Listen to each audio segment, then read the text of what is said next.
Halimbawa po, magbigay po sila ng mga proyekto na makakapagbigay ng extra income sa mga kabataan. Bilang kabataang Pilipino, karapatan din po namin makapag-aral. Yung nga pong mababang matrikula, hindi na po kayang makapag-aral ng lahat, diba? Paano pa kung tataasan?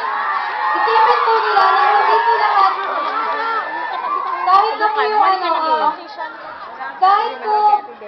kahit po yung mga kabataan na may mga trabaho, parehong magulang, hirap na makapag-aral. Paano pa kaya yung mga walang trabaho, yung mga magulang?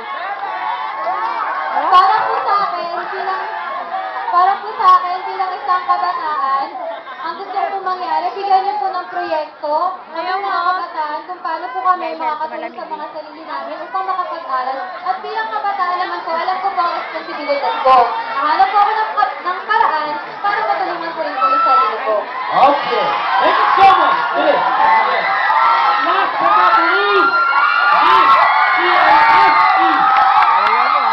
Same scenario, Miss Kay. Speak as a youth. Speak to the youth. Ngayon lang kayo, Nay? Nay. Nay, kanina pa kayo sa labas? Kanina daw kami. Nasa labas? Diyan na kami. Diyan na kami. Sila mo. Ako po isang kabataan. Naiintindihan ko po ang stand ng general sa lahat ng estudyante. Para sa akin po, it's a big no.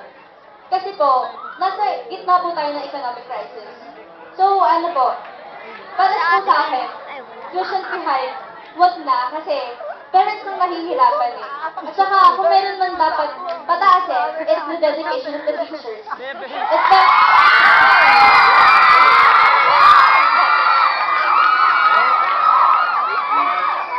At saka po, sa teacher nakukuha ang good quality of education.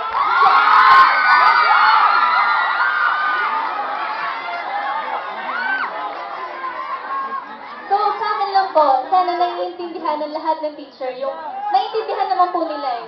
Yung feeling ng nahihirapan sa paggastos, mga ganun. Ilaw po, salamat. Okay. Ladies and gentlemen, judges, I present to you the candidates for Miss UMass 2009.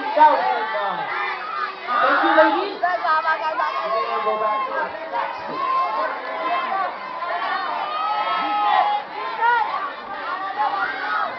Okay. Our contestants will be preparing for the next competition. And before that, we would like to show a video. It's a very special video prepared for so many hours. And we do hope that you appreciate all of this. Video in.